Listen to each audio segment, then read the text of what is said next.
Kaizen is a life philosophy of continual improvement, and this YouTube series is devoted to passing knowledge or ideas in the spirit of that philosophy. In this episode, I'm going to talk about the different poker playing styles and how that affects hand ranges. First off, Happy New Year! To celebrate, I've decided to kick off 2018 by starting my hair cutting lotto. I'm going to be doing it for 36 months or less, so Max is going to choose a random number from 1 to 36, as you can see here. I'm going to try to match that number. If it matches, then I'll get my hair cut. If it doesn't, then I'll do this again next month, and I'll reduce the random number variable from 36 down to 35. So I think I'm going to choose the number 21, and then we'll see if it matches. And it does not match, so I'm not going to be cutting my hair this month, but we'll see what happens when we get into next month. Now that that's done, let's talk about poker. If you watched my first Kaizen of Poker episode, you learned about expected value, a fundamental mathematical concept that can help you become a better poker player. But knowing the math of poker can only do so much for you. The other fundamental skill that can help increase your Kaizen of poker is being able to read and categorize your opponent. If you're a regular poker player, you'll likely already do this, but maybe you don't know about some of the specific terms or some of the implications that they might be imply, or some of the subtleties about poker personalities and how to put players on a range, so hopefully this will be able to help you out. Poker players use a grid to define playing style characteristics. On one axis, you have tight versus loose. Tight players fold a majority of their hands, whereas loose players play a majority of their hands. On the other axis, you have passive versus aggressive. Passive players do a lot of checking and calling, where aggressive players do a lot of betting and raising. So at its extremes, you can have a tight passive player. These are rocks that let all of the other players control the action when they opt to play their hands, sometimes even going so far as to limp with their pocket aces because they're trying to trap, or they're paranoid that their pocket aces will get cracked and they would rather win a small amount of money than lose a large amount of money. You can have a loose passive player, players that live by the creed any two cards can win. All they ever do is check, call, or fold, so if they bet or raise, then you know that you're in trouble. You can have a loose aggressive player. These players raise a lot or bet a lot. They control a lot of the action and are seen as the bullies of the table, which can paint a big target on their chest. And finally, you can have a tight aggressive player, a player who may play a small range of hands, but when they play them, they try to take control of the action, betting and raising when they can with the goal of getting everybody else to check, fold, or call incorrectly to their aggression. Now, it's important to note that each axis is a spectrum, and players can fall anywhere within the grid of those two axes. Someone might not be so loose as to play any two cards, but may be loose enough to play any two suited cards, hoping to catch a flush.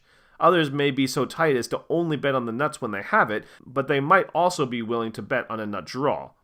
So it's important to understand each individual's exception cases and how that might adjust where you put them on this spectrum.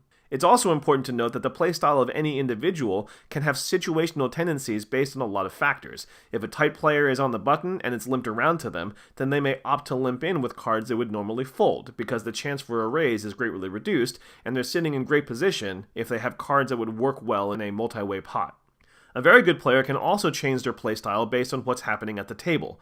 A normally loose aggressive player may tighten up their play if there's another more loose aggressive player on the table, or if they're not getting a lot of people to fold to their bets.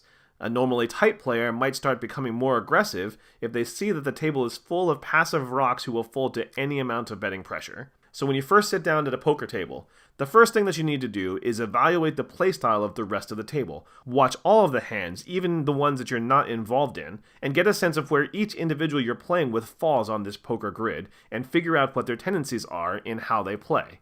This person likes to chase a lot of draws. This player raises pre-flop over half of the time when he's on the button. This player has played 2 hands in 2 hours. Poker is a game about making informed decisions at the table, and you have to seek out the information you need as much as possible so that when you start contesting pots yourself, you know how to deal with every player. For example, let's say that you're on a 1-2 table, and you're sitting on the button with 7 of spades and 7 of diamonds. Everyone folds except for one person, let's call him Chan, in mid-position who limped in. You opt to raise to $10 with your pocket sevens. The small blind folds, and the big blind, we'll call her Amy, calls, and Chan also calls. The flop comes 10 of clubs, 8 of clubs, and 4 of hearts. Amy chooses to bet $15, Chan decides to call, and now it's to you. The first thing that you need to figure out in order to make an informed decision is to put both of your opponents on what poker calls a range of hands. Poker is hardly ever about a player reading another person's mind so well that they can pin them on an exact single hand. You're not going to be able to conclude that Amy must have pocket jacks or that Amy must have ace 10. But both of those hands could be in her range along with other hands. And as you get more information through the hand, you could probably narrow that range or assign percentages to that range, or at the very least narrow its classification, such as if she has a made hand or if she's on a draw. Suppose that you've observed a lot about Amy and Chan's behavior. In this particular hand, you know for sure that Amy isn't betting on a straight or a flush draw. You've observed her betting patterns and also saw her win a few flush and straight pots where she never let out until she made the actual hand. You also know that she's probably not sitting on a set, or a 3 of a kind, because you've seen her check raise a pre-flop raiser 3 times in an effort to trap them. She opted to call the pre-flop raise you made of $10, so that puts her off of crazy big blind hands like 10-8 or 8-4, so you put her on a range of any 10 with a face card, pocket jacks, or pocket queens. You don't think that she would have pocket kings or pocket aces because you're sure that she would have re-raised your $10 pre-flop bet with those hands. Now Chan is different. He's a fairly tight passive player whose preflop range includes any suited ace, any pocket pair, or any straight connector. He hardly ever raises with anything less than the made nuts. Chan would never simply call Amy's bet if he had a set here because he would be paranoid about a flush card coming out, especially because you've seen that he loves to chase flushes himself. He also wouldn't be calling with nothing either, so you put his range on ace 10 or ace 8 because you've seen him call with second pair or a flush draw. Whether you should fold, call, or raise depends somewhat on stack sizes and also what Amy and Chan's perception of your image is at the table. That's another huge discussion for a different time, but let's say that in this situation you're going to represent pocket aces and pocket kings with your preflop raise, so you opt to raise Amy's initial bet to $45. Amy hesitates but decides to call. Chan folds, so now you're pretty sure that he folded a flush draw. The turn comes king of clubs, and Amy immediately checks to you. You still don't put Amy on the flush, but you're also pretty certain that she doesn't put you on the flush either based on what you think she knows about you. But on the other hand, if she has any of the hands that you put her on aside from king 10, that king of clubs is a really big scare card. If she puts you on pocket kings or pocket aces, that's one thing, but she also could be thinking, I don't think that he raised me with a flush draw, but maybe he did, and no matter how unlikely that might be, based on what she should know about your habits and tendencies at the table, you think that you can get her to fold under the pressure of a strong bet because you think that she's going to be more preoccupied with the number of ways that she could now lose. Plus, she's not going to like having to call not only the bet that you put in front of her, but also a follow-up bet on the river. So you opt to bet a strong amount. Now, let's go back for a second to what the expected value episode talked about. That say in a coin flip situation where you have to pay $1 if it flips tails, but they pay you $2 if it flips heads, that means that you get positive expected value from taking that bet every time. But sometimes that can turn out unlucky because it flips tails 6 times in a row. That doesn't change what you should do in that betting situation. You should take that bet every single time. By focusing on the flipping of tails 6 times in a row, you're thinking about history and you're thinking about what's called results-based thinking. And results-based thinking like that can shake you into changing your decision and incorrectly choosing, oh, well, how about we flip the scenario and you give me $1 if it flips tails, and I'll give you $2 if it flips heads. Now, in the coin flip scenario, this seems ridiculous because everybody understands that a coin flip is still 50-50. But the equivalent in poker happens all the time, that people focus on, oh, well, of course they caught their flush, or of course this person got unlucky and caught 2 pair. And all that does is just make you lose money in the long term.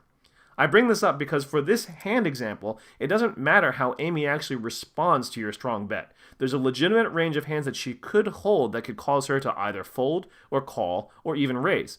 The point is that based on all of the circumstances leading to this point, putting down a strong bet is the correct choice no matter what because of how you've read the situation. But that does require you to really understand where she falls on the poker grid and understanding what sort of range that she's on. It also means that every now and again, like if it flips tails 6 times, you might get caught with her having a better hand than you and suddenly she raises you out of the pot. And of course, maybe you read Amy wrong, and that just means that you have to readjust how you perceive her playstyle and you perceive her range in the future. Or, if you think that she got a good read on you, change your playstyle to make your actions much less obvious to her. Regardless of that, putting down a strong bet is the correct choice against her instead of just checking. Now let's change the situation and suppose that Amy is the one that elected to fold your $45 raise, and Chan is the one that elected to call your re-raise on the flop instead. The king of clubs still comes out, and Chan decides to check to you. Unlike Amy, you know that Chan loves chasing flush and straight draws, and you also know that he likes to trap and check raise if he ever makes those kinds of hands. You've also noticed that he is one of those players that exhibits a very common flush tell. If there's a flop that has 3 flush cards, then he looks at his 2 hole cards again if he hasn't made his flush already, because he wants to see if one of his cards matches the suit that's dominating the board. But if he's already made his flush, he doesn't need to check because he knows for sure what the suits of the 2 cards are. It's not uncommon for lesser experienced players to not identify the individual suit of both of their cards if they're not suited to begin with. In this case, Chan does not look at his hole cards again before he checked or after he checked when the bet came to you, and that narrows his range as a made flush to almost 100%. So unlike the choice against Amy, where a strong bet is the correct one to make, the clear choice for you here against Chan, with all evidence pointing to him already having a made flush, is to check.